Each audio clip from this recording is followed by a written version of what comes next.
Hi guys, I'm Pete from Don't Tell the Wife, and in this video I'm looking at the AIRSOFT RDB 17. So let's get into the unboxing. As you can see, the box has the Kel-Tec logo covering the whole of the lid. So the gun is actually fully licensed and trademarked with the Kel-Tec logos. On the side you do get some basic safety instructions for using and even transporting the gun. It's nice and clear on the side. You can't miss it. It's really good, especially for newer players. In the box you get this card with QR code on it that takes you straight to the AIRSOFT website just for the gun, so you can get all the stats and everything else on it as well. In the box they also provide you with two P-style magazines, 100 round and 130 rounds, and they are actually quite nice. There's good texture to them and they look really well made. Of course you do also get the gun, but I'm going to look at that later. Other than that, you get a basic speed loader and an unjamming rod. So the gun itself is brought to you by EMG, but it is produced by AIRSOFT. It's fully licensed with a Kel-Tec, as you can tell by the markings just above the mag well. The majority of the rifle is made out of a high quality nylon fibre. There's a few metal parts thrown in and it makes it weigh just over 3 kilos. But because of the bullpup design, when you're actually holding and shooting this, it does feel a lot lighter than that. At the back of the rifle you get a rubberized butt pad, and of course they've put the Kel-Tec logo embossed on the top as well. On the mag housing you do get a very unique mag release. Now this is just a piece of steel that folds out when you push it in. It's found just in front of the pistol grip itself, and you can release the magazine in two ways. The more traditional way with your hand, or you can actually bump it with your hand on the pistol grip, giving your free hands the time to just take it out. Now I know a lot of you might be wondering, oh, if I'm running around I'm going to knock that, my mag's going to come out. On this one anyway, even if I bump it with my pistol grip hand, the mag doesn't come out at all. I've still got to pull that thing out. Now I've tried this with both the mags that come with the gun. I've also tried Neoprols, Simers and even Spec & Arms mags, and they all do the same. They just stay in there until you pull them out. The pistol grip has got some nice texturing to it and gives you plenty of grip, and of course a lot of space when you're wearing your gloves. The trigger itself works off a micro switch, so that with an 11.1 Lipo gives you a very nice snappy trigger. Above the trigger is your ambidextrous fire controls. You've got safe, semi and full auto, and that clicks in really nicely. So that with the mag release as well makes this gun perfect for both left and right handed players. On top you do get a metal rail system for mounting your optics. Now they don't provide you with any iron sights in the box at all, so you are going to have to run an optic on this gun.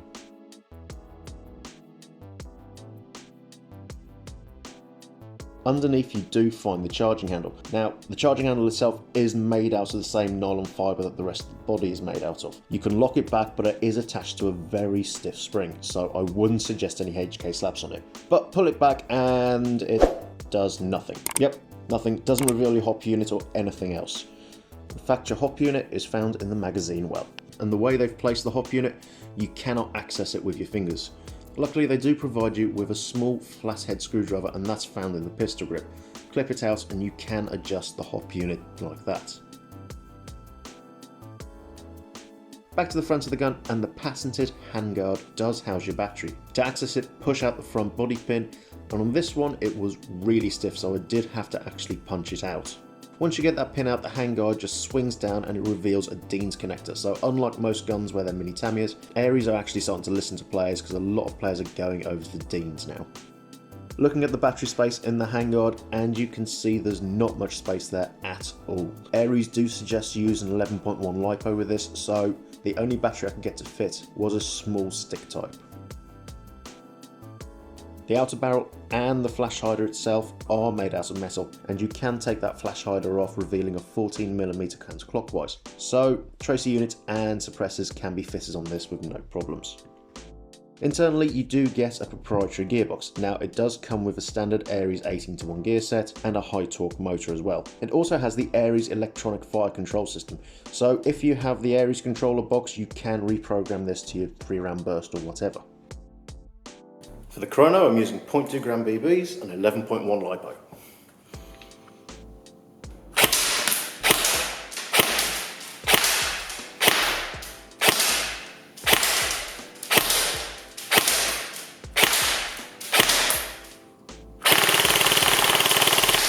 18.5 rounds a second.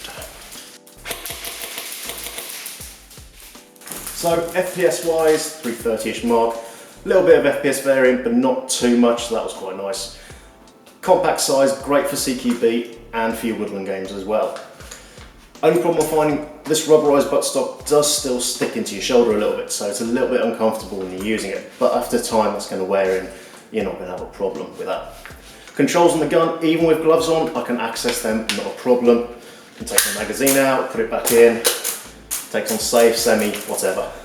Of course, the gun does not come with any iron sights in them, so I have got to put on this holographic, which when you 0 to 10, it just goes and goes and goes in the same place. That's nice. Charging handle, like I said before, you can lock it back. Some people have said you can't, but they did have the demo versions. But it does absolutely nothing. I wouldn't HK slap this because you do run the risk of breaking it. Hop unit inside, once you've adjusted that and you set it to your weight, there's no problems. It is quite nice and stiff, so I don't think that's going to move anytime soon.